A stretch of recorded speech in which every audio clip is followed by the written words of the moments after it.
Hello? Everything sound good? All right. Perfect. Okay, guys. How is everyone doing? I actually thought, I'm not gonna lie, I thought today was Sunday.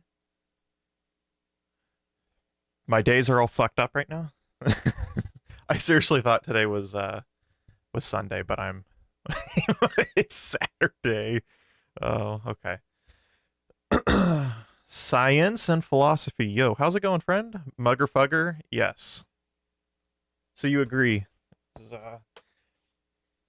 feels like a Sunday.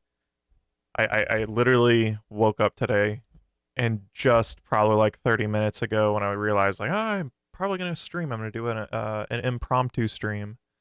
Bubble Boy, how's it going, man? How's it going, guys? I'm glad to glad to see you guys. Glad to be able to socialize with an audience. Only God knows how little I interact with people face to face. I think that's a common theme today, though. So I don't feel alone in that regard.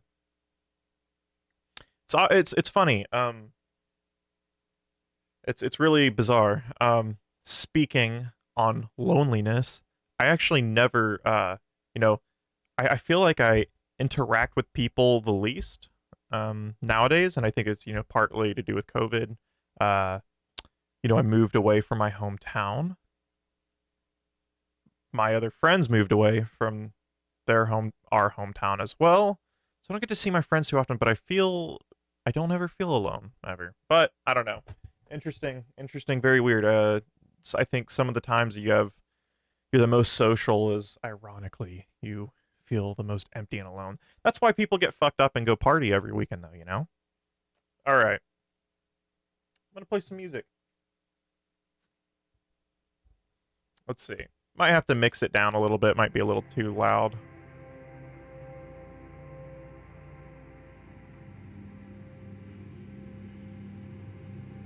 Okay.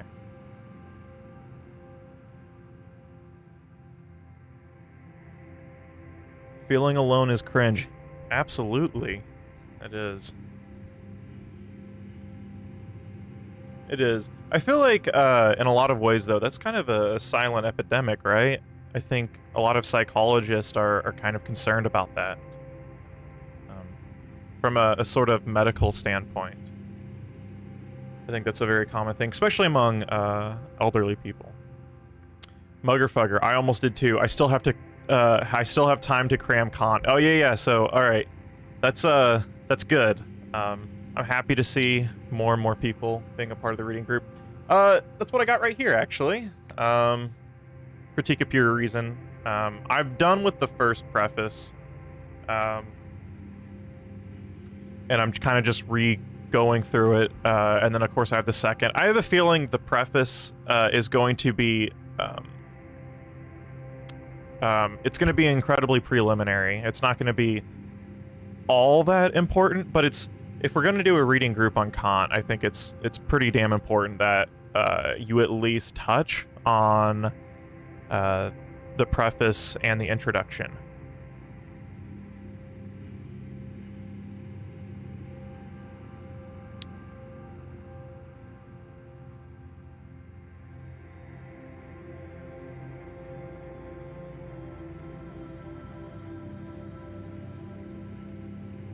Okay.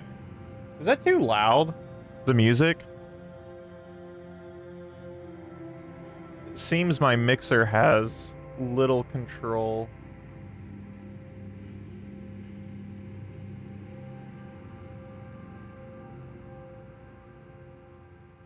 Interesting, okay. All right.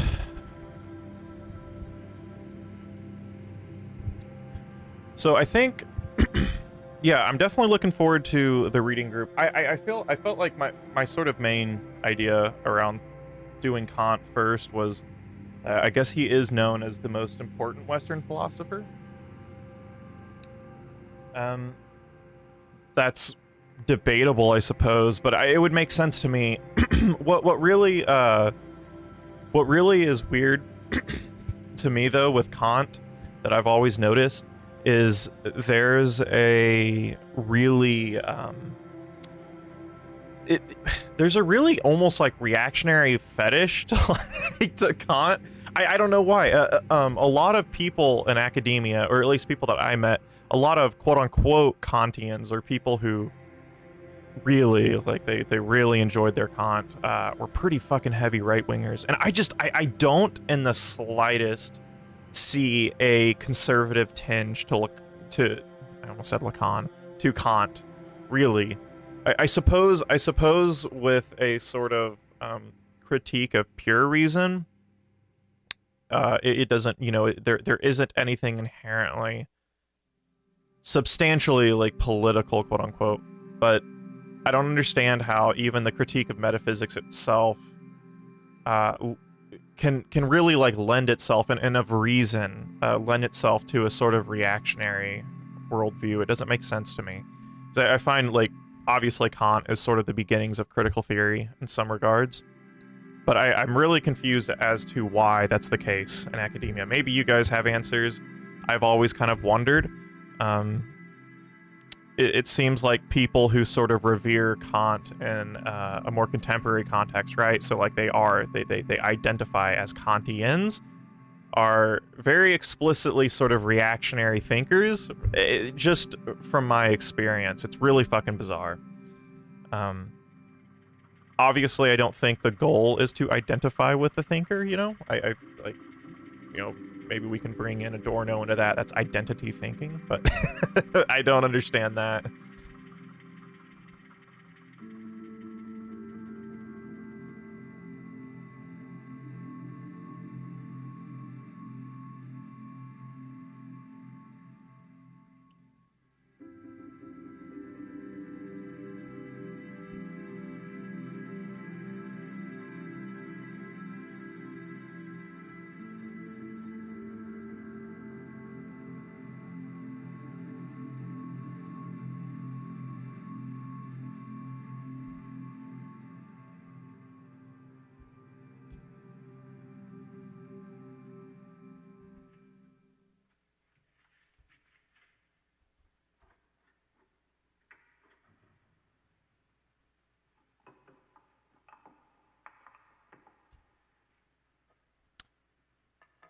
By right-wingers, do you mean full-on gun-loving, pro-choice Trumpies? No, I don't think so. Well, I think when you're dealing with that sort of sect of right-wingers, like the quote-unquote gun fetishizing, pro-choice Trumpies, you're dealing with people who don't even understand. They don't even know who fucking Kant is. I think it's sort of like a sort of the conservative neoclassicism sort of fetish, right? So ironically, I find like almost fascist tinge to a lot of them, but but then at the same time, there's like this. They love Kant, yet at the same time, they're like sort of entranced with the whole Enlightenment ideal. It's fucking bizarre. That's why I think like so much of philosophy is so fucking aesthetic, dude. It really sucks. I'm not even a philosophy grad. I just the few classes that I took, philosophy classes rather, that was my experience. But again, when I took those classes, I didn't really know much about philosophy, nowhere near as much. And we talked about Kant a lot. Kant was one of the first philosophers that I learned about, like many other undergrad philosophy majors or students. I really started getting into philosophy with critical theory. There's, you know, again, I always give the sort of the story, my academic story of getting involved, or like being interested in sort of politics in general, and how the organization of human beings in a sociological context and political context, and then critical theory when I started hearing about like Adorno, Horkheimer, Marcuse, and I started really paying attention to what they were saying. I was like, holy fuck. And again, especially Adorno and Horkheimer, they were saying this shit really early, right, in critical theory. And there was such a concrete reasoning behind what they were saying. When you are in a political science sort of arena, there isn't really like a sort of quote unquote reason, right? Because they're so paranoid about making any assumption whatsoever. This is the problem too with analytical philosophy, right? There's almost this innate fear of theorizing, right, and being wrong. That's why, like, look, continental philosophy, you run the risk of being wrong because there isn't this sort of sacredness of being right, you know? And it's quite frequently you can be wrong, but at the same time when you are right, you tend to be right in a very radical sense. Okay. Maybe this is me, but as a religion undergrad, I found some parallels between the categorical imperative and my religious beliefs at the same time. Well, yeah, and that's another thing too, right? You know, Kant's categorical imperative. What the fuck? Like, that's. There's a. I just find it really confusing how right-wingers find a very conservative reading of Kant. I can understand sort of the anti-liberal reactionary approach, you know? A critique of liberalism obviously isn't reactionary all the time, but I think there is a very real... So I've talked to quite a few people who are into political theory and stuff like that. I think it is a very real statement to say that it is very common you run a risk of getting into really dumb or really lazy or sloppy reactionary thinking with sort of anti-liberal sentiments. And again, I say this as someone who doesn't, I don't think under any context, or most contexts I'm a liberal. Like, I think that I would like to think sort of the way that I approach things is beyond sort of Enlightenment liberalism, but I do understand that sort of caution, right? Of like, we ought to be careful in a lot of ways to approach a society past liberalism, right? In a way. But that's me, yeah. What do I read to start with Adorno? Well, I mean... Well, and it depends, right? Like, Adorno wrote a lot with Horkheimer. Dialectic of Enlightenment is... I think if you want to understand sort of the beginnings of critical theory, Dialectic of Enlightenment is it. I know I haven't read Negative Dialectics, but I know Negative Dialectics is pretty damn influential. I know the project that is Adorno isn't necessarily represented in the Dialectic of Enlightenment, per se.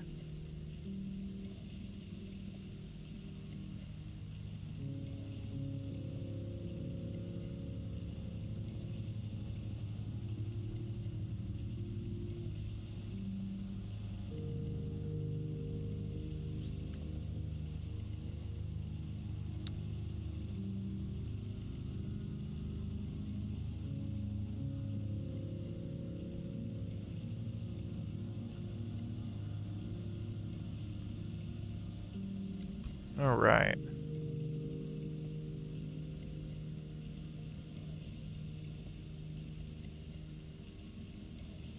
I just know Adorno from Spectacle of Society, or Society of the Spectacle type of things. So I don't know where that came from. No, it's okay.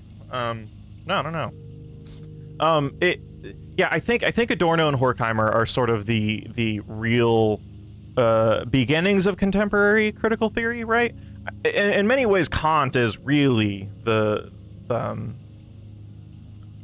he's really the sort of substance behind critical theory, I suppose, right? Again, there is a sort of constant critique with Kant. So I find critical theory is massively in debt with from Kant. But that's sort of there's more metaphysical discussions, and that is present in some contemporary critical theory. but especially the part on Adorno and Horkheimer's Dialectic of Enlightenment, the chapter on the culture industry. That's really like, then we're getting into cultural theory there, you know.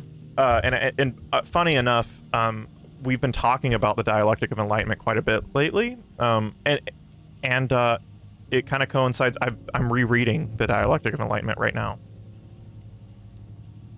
I read parts of the culture industry before, but I'm finishing the book itself. Hey, thank you so much, Kute Gouler, if I'm pronouncing that right. Thank you so much. That means a ton. Any support that is thrown my way with a channel of this size that's relatively small, it just means the absolute world. Thank you so much. Armand Missa, hello, I like your channel. Quite impressive. Thank you. I appreciate that. This is definitely my everything, you know? Like, now it's like my full, you know, I do this full time now. So this is my life. I definitely put everything into it, for sure. So that means a lot. Yeah, thank you guys so much. That means a ton. What always kind of sucks is that with YouTube, there is such an ebb and flow of how things go about. I'm not exactly sure. There is, and right now, I've noticed that there is like a huge shutoff point right now with my channel, and it's very common. I've talked to a couple other YouTubers. Right now, I'm at a point where like my analytics, so my viewership has dropped immensely. Like for example, I think what we have 15. Like I'm not mad. This is fine. I have 15 viewers. I used to average like something like 50 viewers a stream minimum. Traffic has been shut down for my channel. I don't exactly know why. So it's definitely a little bit anxiety producing. So so yeah, any sort of support like that or anything like that, it definitely, especially now, kind of helps a lot. I'm in the middle of the sea watching your stream in 144p right now. Oh my lord, that's awesome. Are you in like a sailboat? Or... oh my lord. That is pretty cool. I don't understand the chaos that is YouTube. It's a pretty big problem. I don't know if you guys know who Nightmare Masterclass is. He's another YouTuber, makes really cool videos. I don't know how to describe his channel. It's like a sort of commentary or theory light sort of thing, but nonetheless it's extremely accessible and good, and he's very smart. That's the other thing. When you get into the commentary sort of field, you run the risk of really running into, like, let's be real, a lot of fucking idiots. But he's awesome. But I've talked to him a lot about it. His channel has gone through the fucking ringers with algorithm-like stuff, and mine does too. And I think it's because of the essay style things. You know, I only upload maybe once, twice a month. And that really can fuck your viewership. And I've noticed a huge drop-off. It's pretty giant. Hey, Whirlwind, good day, Ian. Hope you're well. Just settled in my new... oh, awesome. Okay. Hey, how's it going? Excited for whatever you've got in store for your channel next. Hey, thank you for coming in. Thank you for saying hi. And I hope everything's going good in New York City. I think that's super cool. You know, last I talked to you, you said you were going to grad school in New York for economics. I think that's super cool. And one of the only programs that actually focuses on a sort of Marxist, or has the ability to focus on a sort of Marxist approach to economics. That's pretty rare nowadays. You know, like, even if there's a sort of like, I want to say what we would call maybe an anti-capitalist approach, or one that's critical of sort of capitalism within economics, it certainly is not Marxist in a lot of ways, you know? Bubble Boy. Yeah, Nightmare Masterclass makes great videos. The Pet Cop series of his is fantastic. He does make really good videos. I really like David a lot. Would stream short clips work? I know you probably want to clutter your page, but at the same time, those tend to be recommended. Yeah, so, you know, I've talked about this a lot, you know, about how to structure the channel going forward, especially that, you know, like, this is my job now. um,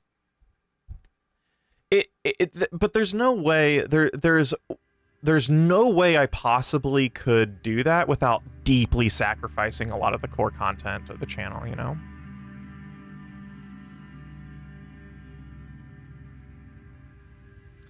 It would seriously, you know, I kind of did that. Hey, thank you so much, David. Thank you for the tip, and thank you for being here. Yeah, so I think that's a very logical thing to do, right? Is like adapt to what the algorithm wants on YouTube. And you know what's funny is when I first started this channel, and this is partially why I won't take this approach. When I first started this channel, I did have the approach of make something just slightly longer than 10 minutes and upload maybe 3 times a month. And I did that with like my first video on Herbert Marcuse and then Simone de Beauvoir. And those 2 videos are among my biggest regrets. As I don't really regret them, but the one video I would really like to do is redo is the ethics of ambiguity, because I wanted to constrict so much within a certain time frame. Oh my god, I left out so much stuff. You're always going to leave out stuff when you make a video about something, you know? You're going to miss things when you read something once, you know? Nonetheless, watch a whole video. And they are some of my, like, I really don't think I got the point across very well in those videos. And those were really early on. But yeah, constant stream of videos, consistent uploads is what the algorithm wants, and it doesn't matter what it is. U of Utah, the new school, University of Missouri, Kansas City, are basically the only Marxian econ. I graduated from University of Missouri, Kansas City. I didn't know that their grad programs had a Marxist approach. I know they're really, really big on MMT, but I know modern monetary theory is something that sort of goes against the core theory of Marxian economics. I didn't know that, though. That's really cool. University of Missouri, Kansas City is a pretty decent school, especially on like the business school. But they really don't like their arts and sciences. I know that much. They do like their sciences because we have a med school. They're okay with that. They really don't like the arts or humanities or social sciences. So many of those have been cut, or programs rather. Yeah, it's so yeah.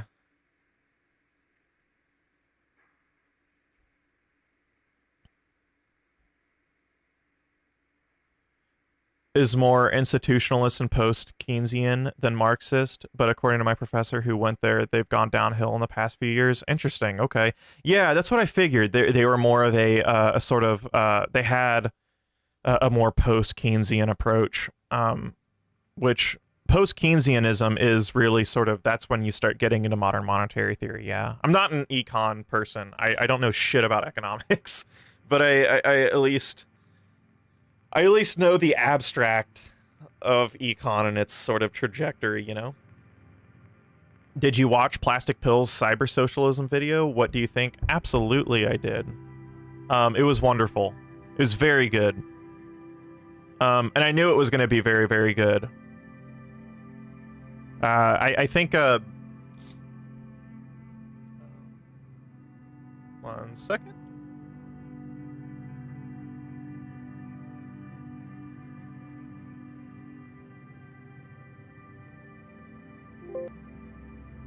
Yeah, no, I knew it was going to be very, very good. I was talking to him before he made the video and was editing it, and he told me it was going to be about over an hour long. He really wanted to make a core documentary of it.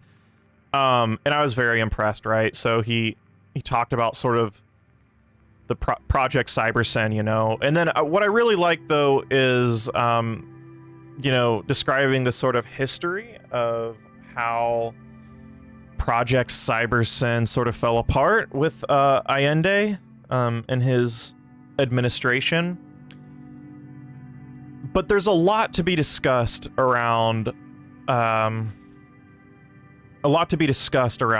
Cybersyn and the fall of Allende's administration in Chile. And I sort of talked about it. I made a tweet. I really do think in many ways the fall of Allende's government is arguably the biggest political tragedy in the 20th century. I really do. Because I think Allende, and oddly enough, someone, hey, I don't mean to take credit here. I didn't know he said this. Apparently Mark Fisher, I think, agreed. He said the same thing. But it makes sense, you know? What you saw with Allende is something that could break the sort of binary Cold War hysteria. Or it offered a potential, you know? Whether it would succeed or not is one thing, and it ultimately didn't in the end. On a very material front, ideologically speaking, though, it offered a lot, you know? So you have the very real concerns, and these are real, and I know you get shit for saying this, but the very top-down sort of bureaucratic orthodoxy that you saw in the USSR, which is a real thing. I'm sorry. I know Marxists don't like hearing that. I'm sorry, but that was a real problem. It fundamentally didn't function. It, especially among other Marxists, didn't quite work. You couldn't consolidate power with that sort of thing. It didn't end up working for Stalin or Khrushchev, and it ended up subsuming itself into capitalism in the end. And it's not to say that like a centrally planned economy or sort of thing is like some evil fucking thing, but nonetheless, there is some very core Marxist contradictions within that approach as well. But then again, it couldn't also. Then you have the sort of critique of centralized capitalist markets, you know? And there's that binary, right? The socialist approach, and then the critique of socialism via the sort of fear of a very centralized, quote-unquote, authoritarian government. Whether, you know, some of those things, some of those critiques can be true. Some of those are very real, like Western, I just want to say stem from propaganda at the end of the day. Nonetheless, that binary still exists today. And Allende sort of wanted to approach something in a more democratic context, and one that was more accountable to the people, which in my mind is a very, not only is it noble, but I think at the same time, it's something that stays in line of the, I want to say the core spirit of a socialistic system, you know? I'm not going to say Marxist system. I think Marxism itself doesn't necessarily have to be democratic. There's certainly, I certainly believe in democracy. I think democracy is an ideal we should be very careful about giving up, but you know, nonetheless, Allende, I think, had a really interesting and good approach with cybernetics. And in cybernetics, to some degree, this is also the important thing. It already we already have, like, Project Cyber Sin in some ways exist just within the private sector, you know? Like, we work within a whole system of cybernetics today. It's not meant to facilitate any of the general or common good. It's meant to facilitate the pockets of rich fucking billionaires.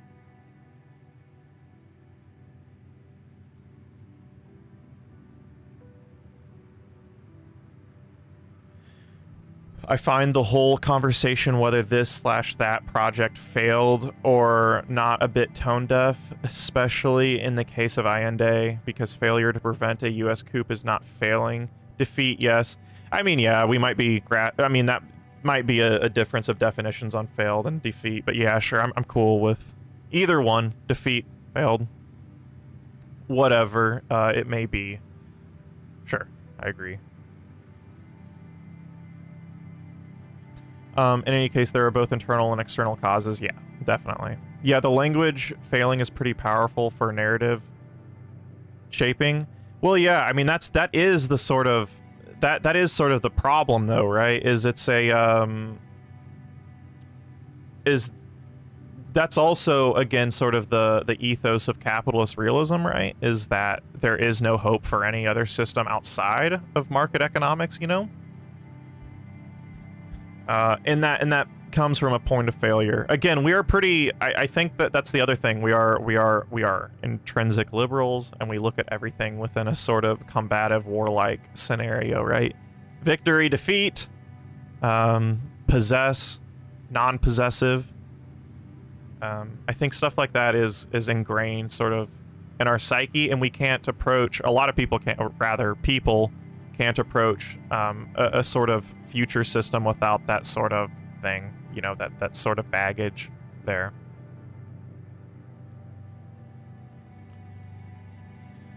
Oh, I think at the end of the day, though, um, certainly capitalism fails and defeats itself every so and so fourth years as well. But and then it relies on sort of. I would like to consider, again, I'm not an economist, but I would like to consider something pretty fucking anti-capitalist and bailouts and stuff like that, you know?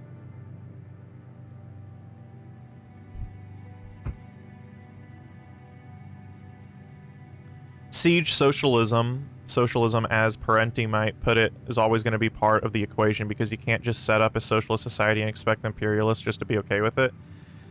Yeah, I mean, that's sort of, you know, that was Castro's understanding of it, you know? And I think Castro understood international relations on a very raw and a very core level, you know? Like there's something like Castro understands the core global international workings of of international relations. There's no one that understands that more than Castro. And I think there is a, you know, that's where like the conversation goes, right, with Allende, is like there's a lot of the you know, I've heard a lot of the approaches that, like, yeah, he didn't shut down the press. Allende didn't shut down the press. He essentially didn't forcibly remove any sort of I want to say resistance. And I think that's where that is hard. That is like, I think we would be seriously mistaken to think that the answer to how Allende could have fixed the situation, you know, like I've heard the clear answer is that, okay, Allende was just a really big bitch. He was a pussy, and he didn't crack down, you know, he didn't crack down on the press. He didn't limit, you know, the function of speech. He didn't, you know, sort of create a more present military and intelligence agency, you know, to combat these things.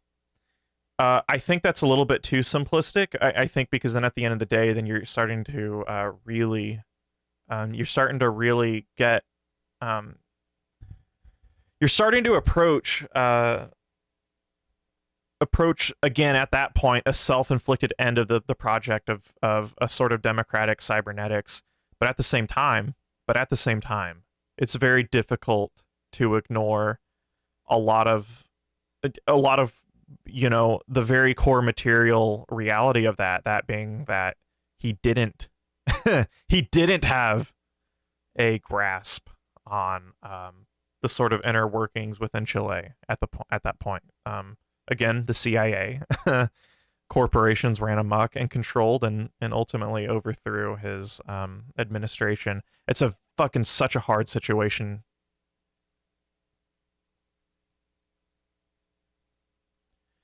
The world is a cruel place to live, honestly. I see Suman Gamir, if I'm pronouncing that right. Yo, dude, love you. Thank you. I love you. Thank you for being here. Where do you reside? I live in the United States. I'm from Kansas City, Missouri. The world is a cruel place to live, honestly. It is. Thoughts on Islam? Well, I don't have any like thoughts on, I suppose any thoughts on Islam, I should say. Thoughts on Islam. Yeah, I mean, I studied, I learned a lot about Islam in the context of political science. That I read a book on sort of Iran and some of the core differences in Islam and the Shia Sunni split and how that works in political context and stuff. But some of the I want to say the stories of Islam. I'm not a Muslim, but yeah, I don't know. I'm sorry. I don't know if I have anything really to add on that. I'm not a religious person personally. I'm not going to say that like I'm some fucking like militant atheist. I think being a militant atheist is a little cringe. It's not to say being an atheist is cringe. I consider myself an atheist. But I also think the sort of discourse on religion can sometimes get overworked. I suppose my commentary on Islam is something that would apply to religion in general, and it's that I think religion has a lot of problems and how it functions, but at the same time, the reaction to religion, fixating on religion, I don't think religion at times is as powerful as what people think it is. I mean that in a socio-economic context, right? It's not something like it that rules the world, and people are just subject to whatever internal religion, whatever state or whatever religion is in a certain region. I think that people are pretty skeptical, but yeah. I see Kant in the background, excited for tomorrow. Yeah, me too, dude. I'm looking forward to it. Gotta go for now, Ian. Have a good stream. Thank you, Melody. I will hopefully see you later. Thank you for stopping by. Always good to talk to you. All right, we gotta flip this cassette, man.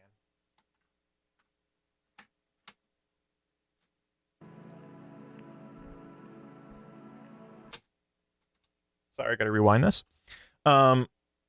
A lot of non-Abrahamic faiths, religions have atheism. That's strange. A lot of non-Abrahamic faiths, religions have atheism. Are you saying like a sort of paganistic approach is like atheism?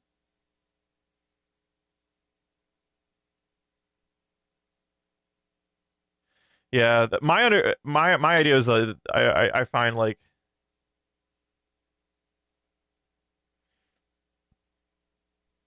something like Buddhism. Yeah, I mean, I suppose so. I think. I see Buddhism as something that, or Taoism as something that can kind of sort of transcend the theistic, atheistic binary. I suppose that makes sense to me. I don't have a lot of thoughts on religion, though. I find religion interesting, but I don't have a lot of thoughts other than that. Like, personally, I'm not religious. I don't think religion as an institution is that useful in a lot of ways. And at the same time, I also don't think religion is something that rots the brains of people. I really don't. I think there's a lot more ideological pathologies than religion. I really do. So yeah, I hopefully that's not too vague. I'm an atheist. I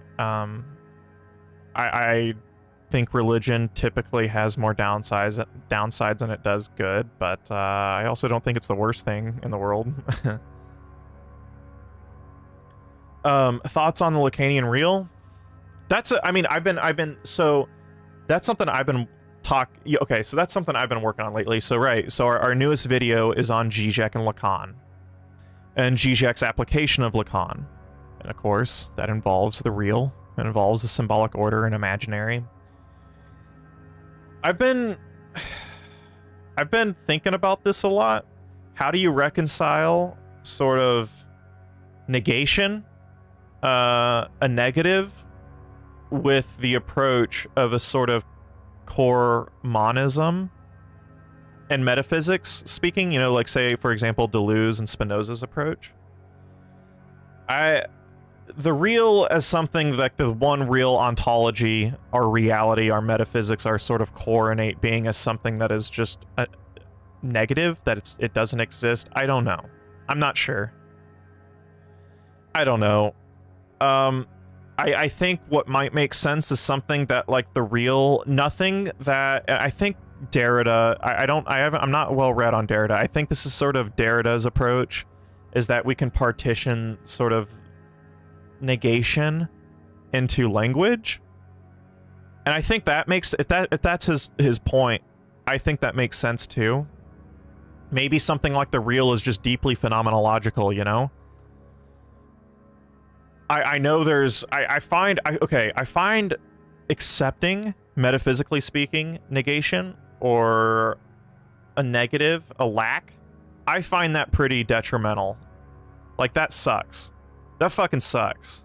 Like, like, I don't see any angle where that doesn't kind of suck. Of course, because it sucks doesn't mean it's maybe not true, But at the same time, it really rips a lot.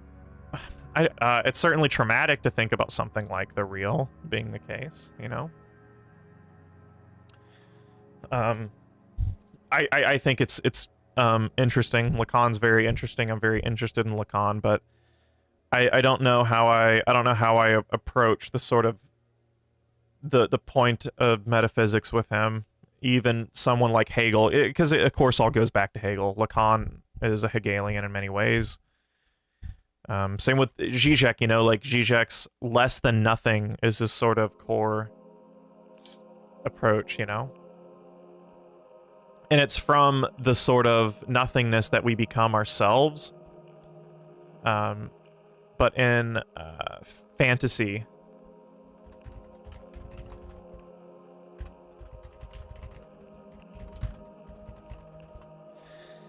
So yeah, I don't know. I find a lot of I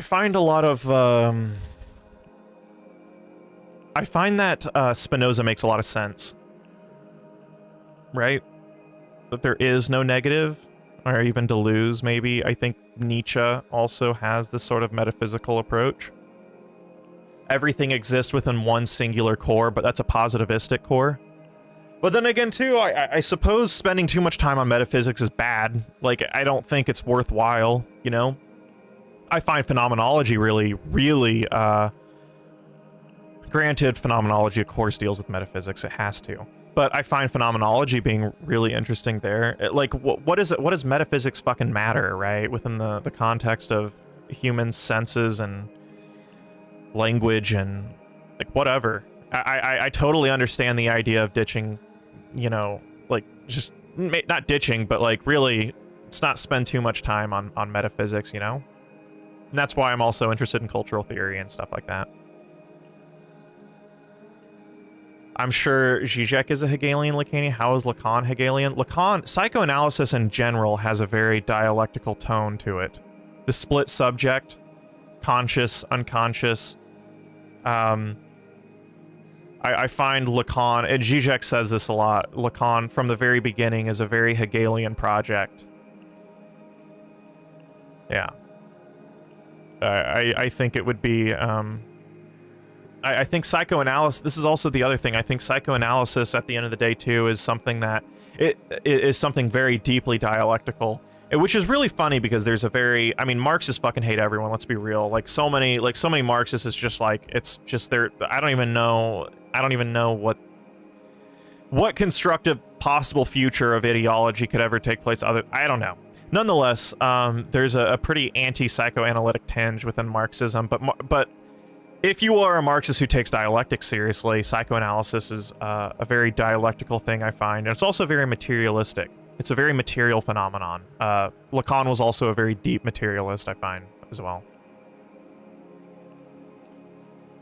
He attended lecture on Hegel alongside Sartre and others. Some claim psychoanalysis to be a pseudoscience. If you accept psychoanalysis as a pseudoscience, fine. Like, I don't care. That's fine. I find the best things in theory and psychoanalysis are something that don't have to be quote unquote scientific. I think that the term scientific has a lot of fucking baggage there. That means a lot of different things. Like, you can't tell me, like, the realm, the category of hard sciences, quote unquote, with chemistry, physics, all that thing is the same, or it functions within the same category. I think within the same category is like social sciences. I really, and then you get into the approach where, like, okay, science evolves itself, right? It's something that is still elastic and changes. We can be really easy to box ourselves in by the term pseudoscience or scientific, right? It's why I really don't like the terminology. I think the whole the quote unquote fetish of scientific socialism is a little bit overstated, and some people misrepresent what that means anyways, right? Scientific socialism isn't like socialism with the scientific method or some like socialism's reality or something. Like, I think a lot of people misinterpret that, especially given the time when the origins of that word came about, when science meant something a bit different than today, or what we think by different.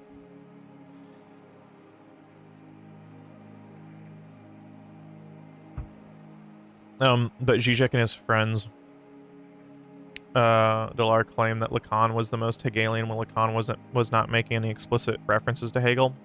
I don't think you have to make references to Hegel to be Hegelian. What do you mean by actually exist? What do you mean? I don't know. I don't know what you mean by that. Actually exists, something that exists, something that's like ontologically pure or real, I suppose. I think psychoanalysis is not a science in of the Anglophone sense of the term, right? We always associate science with natural science like biology, physics, but for...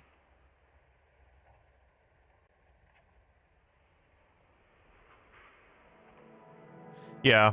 Yeah, I couldn't care less whether psychoanalysis is not scientific, quote unquote. I also find, and also too, there's also the argument that I think when you think about scientific, it's something that has to be clearly definable within a set category and rigid standards. Psychoanalysis doesn't do that. The best part about psychoanalysis is something that's broad and sociological, right? I don't think psychoanalysis that's innate to the individual is anything that valuable. I find psychoanalysis more valuable in a sociological sense. Which in many ways, which is what Freud, like really, truly, I think we ignore the very sociological approach that was Freud. Herbert Marcuse talks about this in Eros and Civilization, and I agree immensely that, like, dude, Freud was, at the end of the day, in many ways, a very big sociologist, right? His core kernel of individuality only existed within the artifice that is sort of society and our relation to relationship with other people, you know? Hi, I'm very late, speeding up from the beginning. What is this reading group you're referring to? Hey, how's it going? I have our Patreon and Discord is we're doing a reading group for Immanuel Kant's Critique of Pure Reason. So we're getting to do that. Pretty psyched for it. We're doing the $6 tier on our... So pretty much anyone in our Discord has access, and I implore anyone to come. Figured it would be fun and useful. Here in Brazil, there's Christian Dunker as a reference on psychoanalysis and Marxism. Interesting, yeah. I noticed, yeah. I think in an academic neo-Marxist context, it's very clear that there isn't any antagonism. I'm just thinking that the vulgar Marxism we see online, which is something that like maybe I ought to not focus on that as much, but that's the one I'm constantly having to interact with versus a more sort of academic idea of Marxism, which is more valuable in my mind. So much more valuable. Maybe I ought to measure my cynicism from online brainism stuff.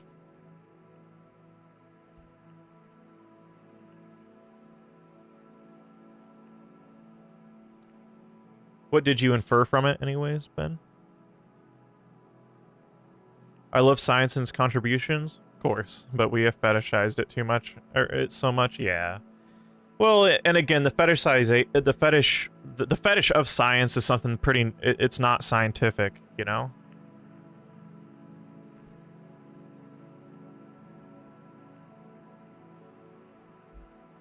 That's the irony. And again, there's we're talking about whether the dialectic is something that's true or something, but again, we can probably witness a sort of dialectic within the process of science, right? Like, again, we're getting to the dialectic of enlightenment. It's hard not to see the points that Adorno and Horkheimer are making there, right? With Enlightenment liberalism being subsumed into myth, and myth sort of setting up the dialectical process into Enlightenment, you know? So it is through the Enlightenment, it is through reason that we come to unreason. We come to very unreasonable conclusions about things that are very logically incoherent at the end of the day, and it's, yeah, so, and I find that to be the case with how we approach science. It can become very positivistic and very uncritical of itself very quick, which is ironically not scientific. Oh boy, dialectics, dialectics.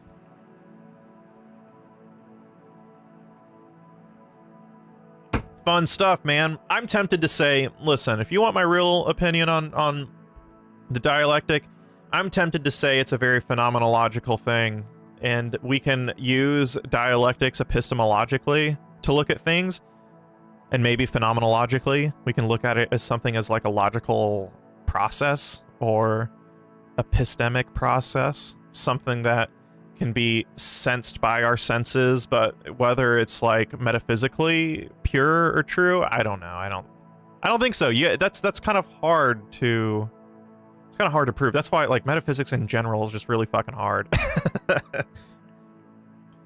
And again, it doesn't make too much sense to go headfirst into that. I find philosophy is best whenever it's toyed with and it's played with, you know? You don't want to take philosophy you don't want to take philosophy that seriously, you know? The best philosophy is one that's playful and that it's experimental. Not rigidly subsumed and tied to things and moralized. It's a big fucking thing. Philosophy is moralized real quick. Was there serious clinical treatments that rely on schizoanalysis and I don't know. That's a good question. I don't know. I'm not the best Deleuze scholar at all. I'm relatively new to Deleuze. I'm well read on Spinoza. Well, relatively well read. I've read the Ethics and Deleuze's book on Spinoza, one of them, and parts of the other one. God, that book was expensive. It was Practical Philosophy, and then I can't remember the other one. I didn't read it in its whole.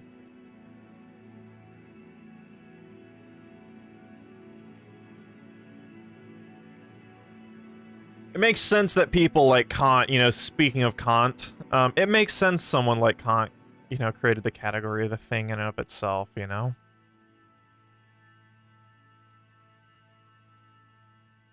Oh, right.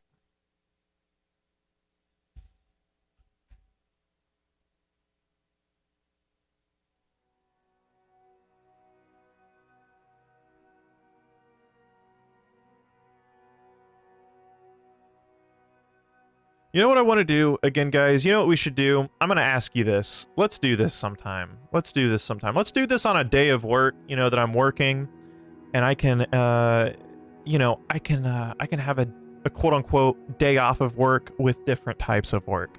How about this? I've been interested. I've had a lot of people wanting to watch the Foucault and Chomsky debate. I would like to do that on stream. I've also thought about watching some of Zizek's documentaries on stream. I don't know how my I don't know how like copyright stuff or proof that will be. I think if I don't monetize the video, I think I'll be good. I think I'll be okay. I think we can watch that on stream, you know, but I don't know how that would work. I think we could do that. You know, those videos are certainly on YouTube, but I've thought about watching some sort of commentary or stuff like that on stream. I do a lot of just talking myself and interacting with you guys myself. But if we could apply that to something more concrete, that would be cool. I think so too. I've done something like that in the beginning and it didn't work on stream, but I would like to approach that later. That you promised to watch Zizek's jokes? Yeah, I think I did. I apologize. I am such a fucking busy person. It's hard to, you know, I have some podcasts planned as well. It's hard to get a hold of some people to get a podcast going. I gotta get some of that done. I'm working on this next video. I got a lot on my mind. But that sounds fun, and I think that sounds very cool, and I think it sounds serviceable in some senses, you know? So, that said, I figured, guys, I would just have a little decent, small, watch hour-long montages of Zizek sniffing. Absolutely. I figured I would just come say hi on stream today, guys. I'm probably going to head off now. But I do appreciate talking to you guys, talking about stuff, hanging out a little bit, do a little bit of a stream, show my face a little bit, say hi to you guys, have a bit of fun for about an hour. I don't know what we're running on time-wise, but I think I'm gonna go ahead and head on out of here. Thank you guys so much for being here. I'm working pretty damn hard. I just got the script done on our next video. I got the dialogue done. So now we're in the editing process of Zizek via Lacan. That will be a pretty interesting video, I hope. Yeah, so again, thank you guys so much for being here. If any of you guys want to support the channel, I always say the same little spiel at the end. I couldn't do any of this without you guys on Patreon and YouTube members. Kute Goulaire, I think that's who it is. Thank you for signing up today to be a YouTube member. I really appreciate that. But that's how I do this, guys. I rely on all of you, so it means the world to me. I offer a little bit of perks, you know. We have early access, so you always will get the video a couple days early, podcast a couple days early. We have a reading group now going on. You guys get Discord access. You can vote on future videos. I'm gonna have a vote on a future video coming up soon. And if you guys would like to join and vote on that and decide what videos we kind of do, that would be great. I have some editing tutorials, how I do my editing stuff. Yeah, so that would be, yeah. Hopefully I can give back to anyone who wants to support, keep this channel alive. It's only a couple bucks. Consider doing so. So I will see you guys later. Thank you so much for stopping by. And thank you for allowing me ultimately at the end of the day to do this stuff. I'm seriously in your guys' debt. So I will see you all later.